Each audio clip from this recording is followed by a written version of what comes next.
Your internet search is over. You found Ron and Fez. Hey, Tom. Tom, you're on Ron and Fez. Hey, Tom. Hey, how you doing? Yeah, I tried to call in yesterday, man. You were talking to those new interns you had, and I was like kind of blazing a fat one, man, and I was listening to wait a minute. Let me just stop and say how cool. Someone in the year 2002 who has smoked marijuana. I'm so impressed. I find it shocking. No, but let me finish my story, man. And I listened to the guy talk, and he killed my high, so I want to call him Buzzkill, man. All right, that's cool, man. Thank you, man. Now, where are you calling from? An Allman Brothers album? Is that it? With the way that you're talking? No, I'm calling from Queens, man. All right, man. Hey, man, it was real cool to hear somebody who smokes pot, man. So go light up a fatty. Oh. Go twist up a doobie, man, but watch out for the man. I'm going to call him Buzzkill. Man. Paul, you're on the Ron and Fez radio program. Hey, Paul. Hey, you guys can't fool me. I've heard this one before. No, this is actually live. This is not live, because I remember this is the part where I hang up. Oh. He's going to make people think we're not live, Ronnie, and we are. He just killed my buzz, Daddy-O. This cool cat is going to have to go to Splitsville, man. Why does anyone think in the year 2002 you're going to be totally shocked because someone has smoked marijuana? I have no idea. And why is he talking like a beatnik to make it sound like he's even more high? I think he's looking for his friend Top Cat. And then the two of them are going to go to a jazz club uptown. All right, here's Mike. Mike, you're on Ron and Fez. Hello, Mike. Hey, guys, how's it going? Yeah. Hey, hearing that guy made me want to pull out my lighter and yell, "Free bird!" Yeah, it really did. Anyway, what did you guys think of the ladder match Monday night on Raw? Did you have a chance to see that, Fez? I went back and looked at it on my TiVo. When the fan comes in the ring? Yeah. Yeah. Fan comes in the ring. Actually, Eddie Guerrero is climbing up the ladder, and they're doing their gimmick. They got a ladder match going. A fan runs in, shoves the ladder. Eddie Guerrero has to be like a cat landing on his own feet. I didn't see which referee tackled the fan. Oh, Guerrero went over and started beating the crap out of him. Yeah, but after the referee grabbed him first. Yeah, that guy was being held by a ref who came jumping in the ring. Then Eddie, who's in battle stance, who goes over there and gives him a pop. Yeah, he did give him a pop in the jaw, though. For a second, I thought it was Austin because he was bald. But then I'm like, hey, wait a minute, that wasn't supposed to happen. And he was in some sort of jersey. Yeah. Some sort of hockey jersey or something. Right. Like Oilers. I thought it was a goon coming back after all these years. The great gobbledygook. Now the thing, Mike, will be to see, does the same bald fan start doing run-ins every week? No, because that was not... it was the worst run-in ever. It was not clever enough. Now, did you tape it, Mike? Because then you can go back and watch RVD. Just looking up shock, sounding like the stone caller from Queens. Yes. All right, thanks, Mike. Sure. RVD lets out a big, huh? And I guess the deal is, if you come into that ring, the wrestlers are allowed to punch you. Yeah, I always heard that if you came over the railing, you are fair game. Now, I saw Hall and Nash whip some guy's ass and put the boots to him. I once saw, when I was a kid, I saw Kevin Sullivan beat the hell out of an old lady. Yeah. He was interfering in a match, and this old lady came through the railing. Back then, it wasn't that big wall that they had. And she pulled him off the guy he was cheating on, and he put her in a chokehold and broke her glasses, punching her in the head. I saw Stan Stasiak punch somebody, so that takes you back. Oh, nice. Now, this was so long ago that actually live it still was in black and white. That's how long ago it was. Hey, I'm reading instant feedback here from Dark Hippie. He says, you guys are the best. You always read feedbacks. Ah, thank you, Dark Hippie. Sure, Dark Hippie. Here's, he'd have to give himself that name because no one would catch on. No, you're not. No one's going to say, wow, you're one Dark Hippie. Margaret, you're on Ron and Fez. Hey, buddies. Hey, buddy. It was Earl Hebner. Was that Earl? Yeah. Now, Earl's got to be pushing 60. It was so funny. Tackle. Yeah. He took him down, he put him like in a headlock, and then he punched him. It was probably the best part of Raw. I would imagine, Margaret, that's a situation in the locker room where if a fan gets in the ring and you're the wrestler and don't do something about it, I bet you get razzed to no end. I'm sure you do. Yeah, I'm sure you do. Because that's got to be what all those guys are just waiting for. Sure. Those big mouth fans. One time in the old Texas wrestling, a guy came over. They just had a little rope that blocked off the ring. Yeah. And a fan stepped over the rope. I saw Terry Gordy just give him the 2-hand shove, and this guy literally went off his wheels and back into the crowd. You know, it's the same thing if you jump on stage during a concert. You're going to get your ass wasted. Right. You don't cross that little barrier that they have. Ronnie knows this story. Every WrestleMania, when they show highlights of old WrestleManias, we have to hear the story of my brother Corky, who got hit by Lawrence Taylor, who got hit by Bam Bam Bigelow. And knocked down your nephew. And it was my like little 5 or 6 at the time. Yeah, knocked him off a chair. Yeah. All right, thanks, Margaret. Okay, take care, buddy. All right, buddy. This on the instant feedback. Hey, Ron and Fez, I need your help. Let me see who this is from. From someone called Bermuda, whose email was Cruisenbroom, which I doubt. Nice. It says, hey, Ron and Fez, I need your help. I'm going on a cruise to Nova Scotia on the Carnival Triumph in August with my cousin Matt. Lucky. We're both 23-year-old guys, both single.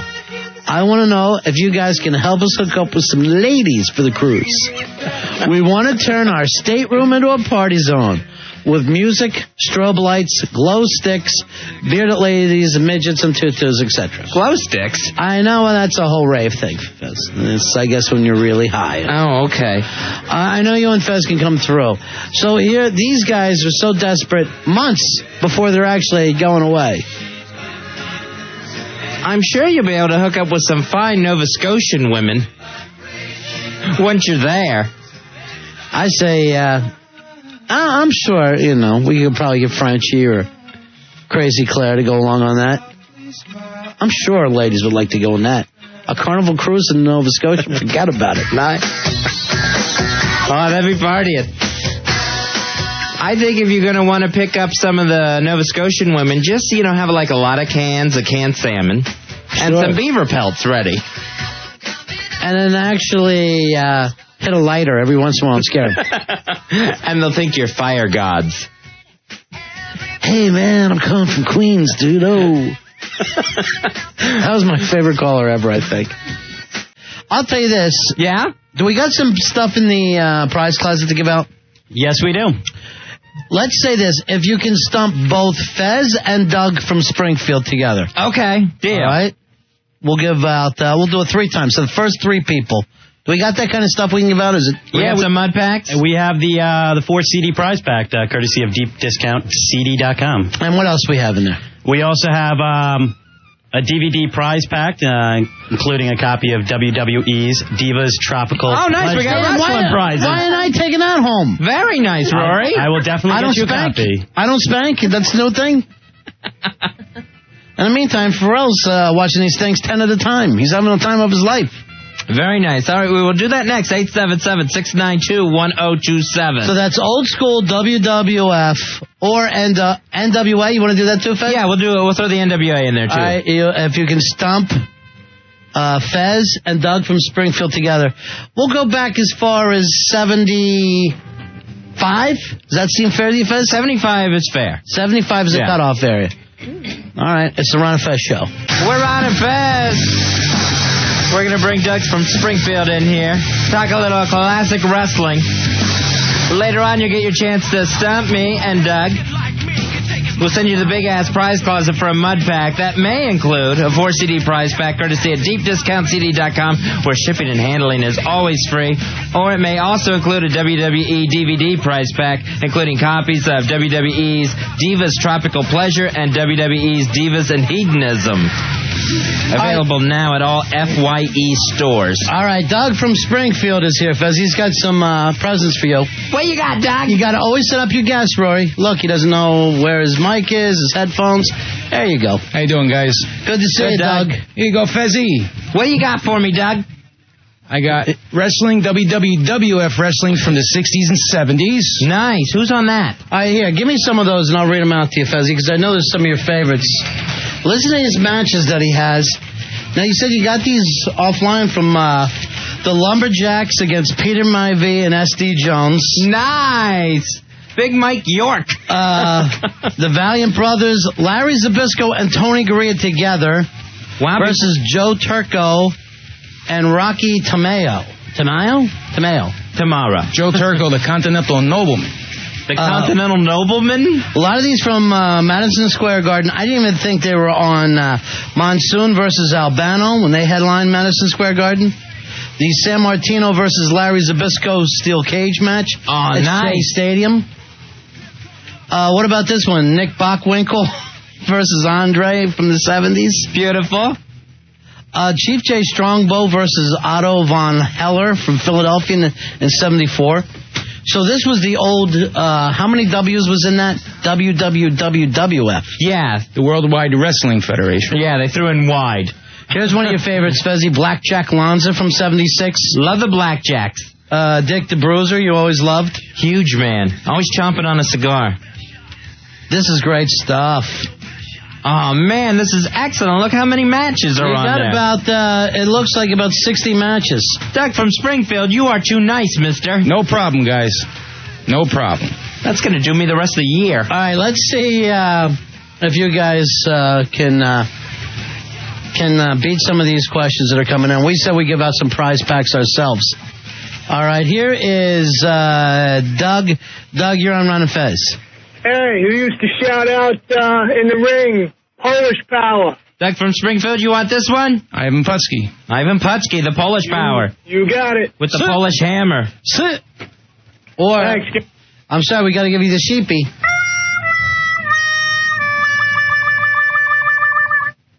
All right, here is Bill. Bill, you're on Ron and Fez. Hey, Bill. Hey, guys, what's up? Hey, buddy. Big card holder, haven't got it yet because is gay. Sure it is. Here's my question. Who shot Jake the Snake in the eye with the bug spray? Oh, Rick the Model Martel. Very good. Yeah, that was with his perfume, but it was Good, one of those big bug spray cans. Right, but what was that perfume called too, Fez? Remember that crazy name? Arrogance. Arrogance, right? Arrogance. He had it in a big weed sprayer. Yeah, the big atomizer. Mario, you're on Ron and Fez. Hey, Mario. What's up, fellas? Hey, buddy. First of all, Al's a pencil neck geek. Yes, he is. Thank you, Mr. Blasty. He's got a neck like a stack of dimes. Where's Johnny Rods from? You want that one, Doug? Yeah. Brooklyn, New York. Might have been Queens. Brooklyn, New York. You sure about that one, Doug? Yes. Doug says he's sure. I got to go with Doug. All right. Mario, if you can ever, prove him wrong, give us a call and we'll take care of you. Yeah, thanks, bud. I'd say it. But, right. He's pretty adamant about it. Here's Mike. Mike, you're on Ron and Fez. You got Fez and Doug from Springfield. They're taking on everybody in almost a battle royal tag team of wrestling trivia. Cool. My question is, who was the first ever WWF Triple Crown winner? Oh, that was Mr. Pedro Morales, the first guy to hold the WWF Intercontinental title, Heavyweight title, and Tag Team titles. Now, Pedro, would you like to say something to our Spanish-speaking fans? Oh, Vinny, I'm ready for any kind of action. He would. Remember how young Vince was in those days? A baby. He must have been like 18. Shane looks a lot like him in the young age. Yeah, he does. Here is Matt. Matt, you're on Ron and Fez. Hey, Matt. Hey, guys, how you doing? Hey, buddy. Whose takedown move was the swinging neck breaker? Oh, very nice. You want that one, Doug? What year? Now, this was an Olympian himself, I think. Right. Yeah. Ken Patera used it. That's the guy. And Classy Freddie Blassie used it in the early 70s. I didn't know that Blassie used it, but Ken Patera was one of my favorites. Yeah, he was great. Yeah. Ken Patera was like what Kurt Angle is now. No one respected his Olympic. And just the worst hair maybe in all of wrestling. Ken Patera looked like young Albert Brooks. The two of them together had the exact same look. If you gave Albert Brooks a gold medal, he'd be all set. And I would. Here's Rob. Rob, you're on Ron and Fez. Hey, Rob. What's up, guys? How you doing? Yeah, buddy. Yep. I got it. Okay, who is the only tag team to hold the belts in the NWA, the WCW, and the WWF? All right, NWA, WWF, and WCW. Oh, and WCW. And no WWF. No, WWF, WCW, and NWA, all three of them. You think you got a guess there, Doug? Yeah, I think they're Road Warriors. You got it. Oh, nice. Good job. Very nice. Nice work, Doug. Because I had a different answer. I almost went with the Dudleys. I almost went with the Nasty Boys. And my parents had never studied in school. Nasty Boys. Were they on ECW? I don't know. I know they were WCW. I don't know if they were the NWA. The Nasty Boys. I don't know if they made it to WCW before it was WCW. All right, here is Nick. Nick, you're on Ron and Fez. Hey, Nick. Hey, I want to ask Fez. There was the Valiant brothers, Handsome Jimmy and Luscious Johnny. They brought in a third guy when Jimmy Valiant developed hepatitis. They wouldn't let him wrestle. Do you remember the third guy's name? It was Jerry, right? Gentleman Jerry? Gentleman Jerry, you're correct. All right, there we go. You're the best. You guys are animals. We love it so. We just love it. Give me a tag, Fezzy. Give me a tag. There you go, Doug. Tag him in. All right, here we go. That was a blind tag. Here's Gary. Gary, you're on Ron and Fez. Hi, Gary. Hi, Fez. Who is Bob Backlund's manager? Arnold Skolin. The Golden Boy. Arnold Skolin. I just saw a picture of Arnold Skolin, from this past year. Oh, Arnie's getting old, buddy. Was he the dullest manager of all time? That man did nothing. Here's what he's known for. Throwing in that towel with Backlund versus the Iron Sheik. And he managed Bruno. Right. Why did they need him? Why did they feel they needed a babyface, good guy manager? Who couldn't talk? Right. I know. When you got Bruno, and Bruno can't talk. Right. You think let the manager do it. Now, for you, when you were growing up, who was your favorite, Doug? Anybody? Bruno Sammartino. Yeah. Pedro Morales, Cheap J Strongbow, Lou Albano, The Wizard, Fred Blassie. A lot of those guys. Really entertaining.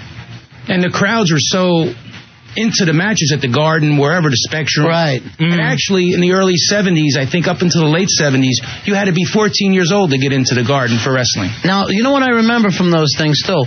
They only had matches, it seemed like, that they ever promoted at the Garden, at the Spectrum, and in Hershey, Pennsylvania. They were always bringing up Hershey. And I'm going, damn, how did Hershey make this swing? Here is Benny. Benny, you're on Ron and Fez. Hey, Benny. Hey, who holds the title for the quickest match ever in WWF? Which two wrestlers? All right, let us talk our way through this because it was originally when Bruno beat Buddy Rogers. Right. And then King Kong Bundy held that title after that. King Kong Bundy had a very quick match. I think he had the quickest match. Wasn't the title match also like Kevin Nash taking Kevin Nash and Bob Backlund. Bob Backlund. There you go. I think he beat Bob Backlund in 9 seconds, I think. Right. Did we get it, Benny? From what I remember, it was the Ultimate Warrior and the Honky Tonk Man. No, that was the Intercontinental title. Yeah, that's not the title. What title are you talking about? For the quickest match ever. Oh, you can't do quickest match ever. I think my title match. No. Yeah, you can't do that. And I still think Nash beat Backlund faster than Honky Tonk got beat by Ultimate Warrior. Because it was like 3 or 4 seconds. Right. Oh, it was? Yeah, all right, see you later. It was a boot and a power bomb. Sure. Here's Dan. Dan, you're on Ron and Fez. Hey, Dan. Hey, what's up, guys? Big ass card, 14850. Hooah, hooah. All right, one little thing. The question about the NWA, WCW, and WWF tag champs was wrong. It was not the Road Warriors. It was the Steiner brothers. I don't know about that. I don't know if they were in ECW. No, he didn't say ECW. Yes, he did. No, he said ECW. Well, that's wrong, too, because Road Warriors are never in ECW. Do you have a question, Dan? Yeah. Who did Mr. Perfect beat for his second Intercontinental Championship? For the second Intercontinental Championship. That's almost a stupid question. I can't hear him, Ronnie. Hold on. That one we're not even sure about. But, I mean, that's not like a real old school one. We said we want to do the 70s. Yeah, here's Jim. Jim, you're on Ron and Fez. Hey, Jim. Yeah, hey, guys. I wanted to know if you know the name of the 3 Wild Samoans. All right, well, there was Afa, Sika, and Samu. It was like a salt name. It was like a salt. Samu. Satu, something like that. Yeah, I believe it was Samula. Samula. All right, you know what? We'll give it to you anyway. We're going to give you one. All right, Jim, you got a winning countdown. All right, guys, you guys rock. Come on, Fez, you have to have my back. The referee wasn't Don't looking. turn on your partner. Tag. Here's Donald. Donald, you're on Ron and Fez. Hi, guys. My question's more later than the 70s. I didn't know. What do you got? What was the name of Ric Flair's talk show that he used to do on WCW? Oh, they used to come out like in a penthouse thing or something like that. Was it like After Dark? No. After Dark was Playboy's thing. That was Playboy's. Or Flair for the Gold? There you go. Flair for the Gold. Okay. Busy. All right, thanks a lot. Flair for the Gold. Thank you, buddy. All right, the Heckler is on here. Hey, Heckler, how you doing, buddy? I don't really have any questions, buddies. I just wanted to reminisce about how lousy it was back in the day and how polished and how it really changed over the years when back when Vince's father ran the federation. The Garden was Monday nights. You had to be 14, as Doug mentioned, and it was very ethnic. They would rotate the champions by racial diversity. Morales was champ. They would pack in the Puerto Ricans. There'd be just fist fights, bottles flying. I think you're wrong there, Heck. I went through a lot of those matches. I think you're wrong with the bottles flying and the fist tell me fights. about it. I sat ringside for my birthday in 1973. How old are you? We had to leave early because bottles were coming down. Heck, how old are you? Fist fights and stabbings. How old are you, Heck? I'm 42. You got me by 2 years. I remember watching Pedro Morales against Don Leo Jonathan. Yep. Nice. I remember that match. I also remember going to the Garden, and when Bruno was the champ, it would be all Italian. It was a very blue collar thing. They even treated the matches in the Garden as it was like a prize fight. The drop-down microphone would come down. They would announce the New York State Boxing Commission. There was no entry music. And all of the wrestlers from out of town that you would see come in, like Bockwinkel, Abdullah the Butcher, they were always novelties that they would bring in from the other regions. Even Dusty would do that. And guys like Bobo Brazil were novelties. And I had the honor of meeting, and I actually knew Arnold Skoland, and he used to come in. I used to work out in the Sorry gym. about the things we said about him then. Well, he's a very nice guy. I used to work out in the gym with a former champion called the Golden Superman. He owned a gym in Bay Ridge, and they used to have matches up at a roller rink in Bensonhurst. And they'd bring all the gimmick guys like Haystacks Calhoun, Bobo Haystack Brazil. was great. He put on a great show, and he would stay afterwards for hours and just sign autographs. But the whole thing was just regional until Vince Jr. took over, and he just said, screw the regional stuff, because the only way you knew about wrestlers in California and Florida were those bloody covered magazines you would buy. Right. Yeah. And you would look in the back at the rankings. So you would see John Tolos and Jack Briscoe, and then they'd announce them next week coming in, and they would have these guys come into the WWF, and it would just be just like they would tour, and you didn't really have a national broadcast. And just finally on television for a long period of time, there was no wrestling on regular television. It was all on UHF. Channel 47. It was on exactly. There was another federation that started out, if you remember the IWA on Channel 9 at midnights on Saturday? Yep. With the mighty Igor and Mil Mascaras. Bulldog Brower, Ivan Koloff, Exactly. Victor Rivera. All the pretty guys. Dino All right, Bravo. let's see how good you are, Heck. Who was the announcer? TV announcer. Boy, that's a good one. Come on, Heck. I don't know. I was sort of in a stupor in those days. Tex McKenzie.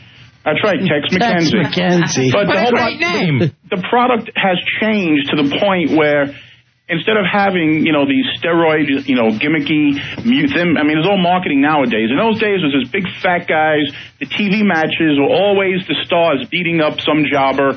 You never had a really good competitive match. No, you never got one. And when you talked about Arnold Skoland, he always either threw in the towel or he always got beat up or thrown down. Right, and now we can't believe it. Never defended himself. Never interfered. How could you do this to Arnold? All right, I got a question for Doug. Yeah, go ahead. Who was Mighty Igor's manager?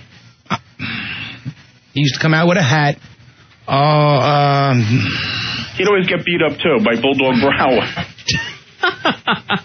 I'm not going to know. Was it exactly Gentleman who. Saul? He used to give the Mighty Igor pepperoni. Right. Kielbasa. No. What is it? His name was Ivan Kalmakov. I swear I was going to say that. Ivan Kalmakov. And they had a manager named George Cannon. George Crybaby Cannon. That guy was huge. Right. He used to manage the team called the Mongols. Yeah. Oh, I remember the Mongols.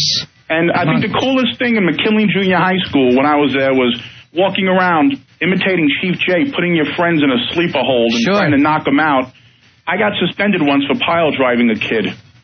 Nice, Heckler. Come on, Heckler. What's the matter with you? It's fun. I was 12, and It's that entertainment. That was back when the Garden was a zoo. I mean, like he said, he had to be 14. It got no respect from the Garden. It was Mondays. Heckler, I got a question for you. Yeah. In the mid-'70s, there was a tag team called the Executioners. Okay, the guys in the masks. Managed by Captain Lou Albano. Right. At one point, a third Executioner debuted. Name all three wrestlers under the mask. I know Killer Kowalski was one. He was under the mask. Yeah. He was an executioner. Well, I'm not really sure about the trivia with the Executioners. I know they were adding Executioners. No, this was not. It was there was only an Executioner team throughout the 70s. Yeah, but when they came out about toured, they never really knew who 1977. was who. Who are they, Doug? If you're a wrestling fan, you heard them talk. Oh yeah, but One was Killer Kowalski. Right. One was Chuck O'Connor, who later debuted as Big John Studd. Big John Studd. After Chuck Connors threatened to sue. And you want to know the third one? Yeah. Nikolai Volkov. Wow. They did an angle where they took the titles from Chief J. Strongbow and Billy White Wolf. And the third Executioner was hiding under the ring. And he came out and he was... I love that gimmick. And it's funny because you mentioned Otto von Heller. He was the Nazi wrestler.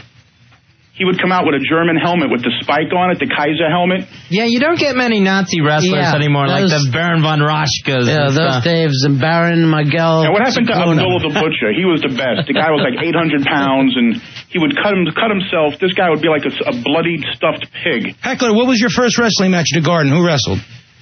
It was Don Leo Jonathan. No, excuse me, Stan Stasiak. Yeah, Stan the I man. think it was Stasiak again. It might have been against Morales, but I also remember being scared out of my mind when Ernie Ladd came in. Ernie the Cat Lad. And he came walking in, and we started like yelling at him. And he turned around and just pointed his fist at us. We all ran back to our seats like scared rabbits because Ernie Ladd was one of the scariest guys in wrestling history, I think. All right, Hack, we got Remember those interviews. Okay, guys, I just enjoyed talking about the WWF and not the slick, polished product that it is nowadays. All right, thanks, buddy. Thanks, Heckler. Heckler loves to go old school. Sure he does. Hey, Rick, you're on Run and Fez. Hey, Rick. Hey, how are you? Hey, buddy.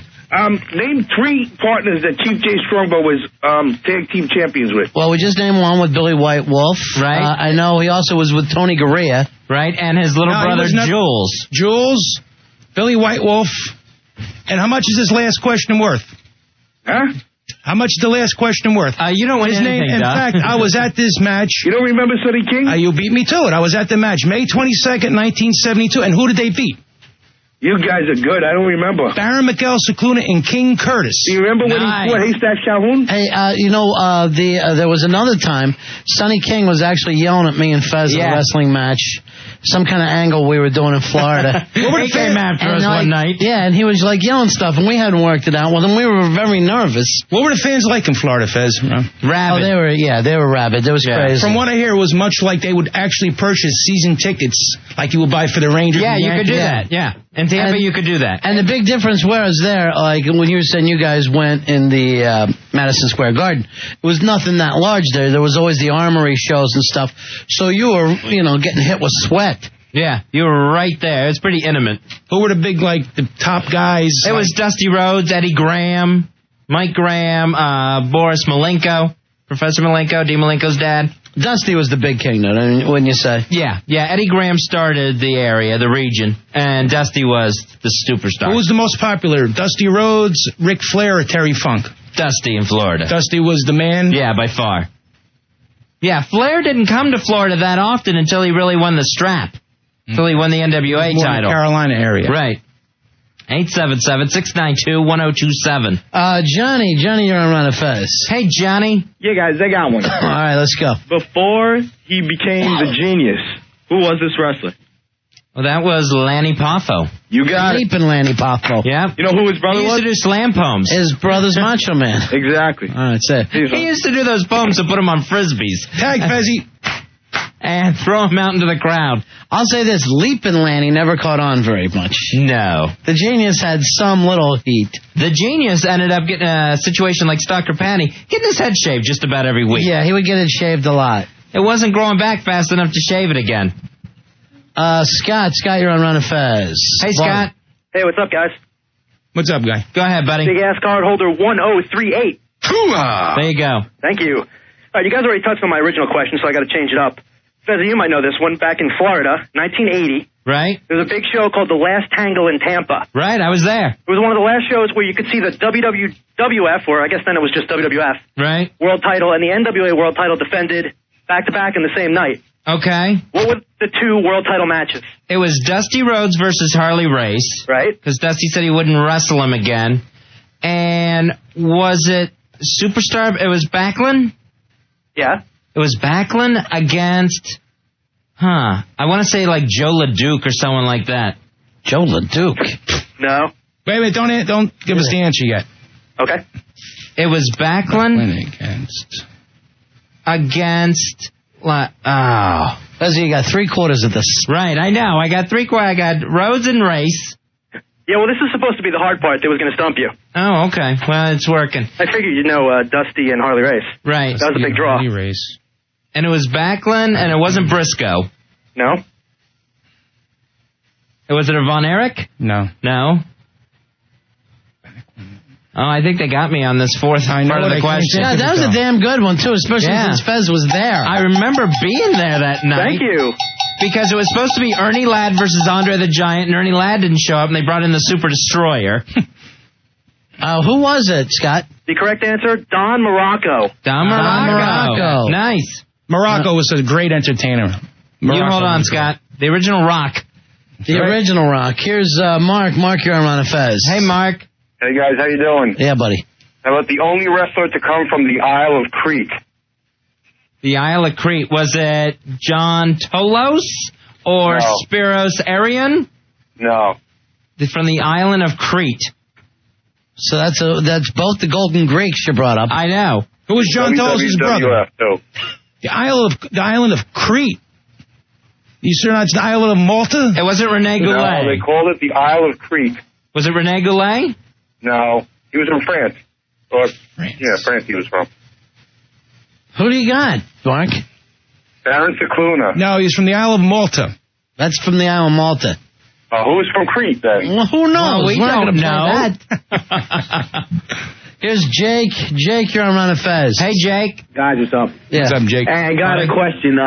Back in the 70s, this goes back to the Florida wrestling. All right. It used to come on the Puerto Rican channel at like 11 o'clock at night. Nice. I used to sit through the commercials. I ready for your action, baby. Dusty Rhodes lost the loser leave town match against Flair, and he came back as a masked wrestler for like a month. Sure. You remember who it was? Everybody knows this because the big hit. Yeah, you can't let him catch me now. Can't let him catch the Midnight Rider. The Allman Brothers. You got it. Hey. But I got one more silver Way dollar. to go, Fezzy! But I got one more silver dollar. I'm not going to let him catch the Midnight Rider. Fezzy, we got some tickets to give out, too, if you guys, Long Island folks. Okay. We do have some tickets to give away. Hand me that sheet of paper right there, please. Thank you. Before the end of the show. Tickets to the Bacardi Party, hosted by Penthouse Pet Suzette Spencer and featuring live music from the Flying Mueller Brothers. That's at the downtown in Farmingdale, Long Island, Friday, June 7th. And you can check that out at thedowntown.com for more information. Or give us a call. We're giving out how many pairs, Rory? 10 pair. 10 pair of tickets. Clear the lines for that, Al. 877-692-1027. 877-692-1027. Doug from Springfield, this was a lot of fun tonight. Thank you, guys. We ought to do this again sometime, man. Thank you so much. And thank you for the videos, Doug, from Springfield. Bring you some more. No problem at all. Cool. Thank you, guys. Show's great. Thank you very much, my friend. Thanks, man. 877-692-1027 for those tickets to the Bacardi Party with Penthouse Pet Suzette Spencer, the Flying Mueller Brothers, and it's all at the downtown in Farmingdale, where we had Big Ass Night of Fights 1. All right, big drinking show tomorrow night, Fez. Al Dukes defends his losing championship. I don't know what you would actually call it here. I know. I guess he puts his streak on the line, his losing streak. Yeah, his losing streak is on the line. And you're in a bad position because you can't lose to him because he always does, Roy. I won't lose to him. That's not a problem at all. Roy, you never want to be the first person that loses to Al Dukes. I don't lose to anything. And I'm definitely not going to lose to Al Dukes. Because he doesn't lose to anything. Not anything at all. Yeah. Anything or anyone. He's the Terminator. All right, so we got to get rocking. So we'll do some Power Hour. Yeah, we'll have a lot of fun tomorrow night. It's also Sheepy's prom. Thanks for coming in, F-Beam Boobs. Thanks for coming in. Sheepy, a new guy named Ronnie Stinks on AOL wants to beat you up when you get home. Ronnie Stinks. Oh. I don't care for that name. Yeah, I that know. handle. All right, special thanks again to Tony from Advanced Formal, 234 Sunrise Highway in Rockville Center, Long Island, 516-678-3555 for providing the tux for Sheepy. And, of course, Raquel from Isabella Bridal on Bergen Line Avenue in West New York, New Jersey, 201-330-0183, who got that gorgeous gown for the beautiful Crazy Claire to wear to prom night tomorrow. Prom night tomorrow night. You don't want to miss it. Thanks to Pharrell for stopping by tonight. He's a piece of work. How can I beat me? Shake it up. Stalker Patty for singing. See her Saturday at O&A Celebrity Softball Game. She's going to get her Bold Cabaret show together. Nice. Get her head shaved. Should be looking good for a cabaret. That's it for us. O&A back live tomorrow. And we'll be right back after them at 7 o'clock. We're on a Fez.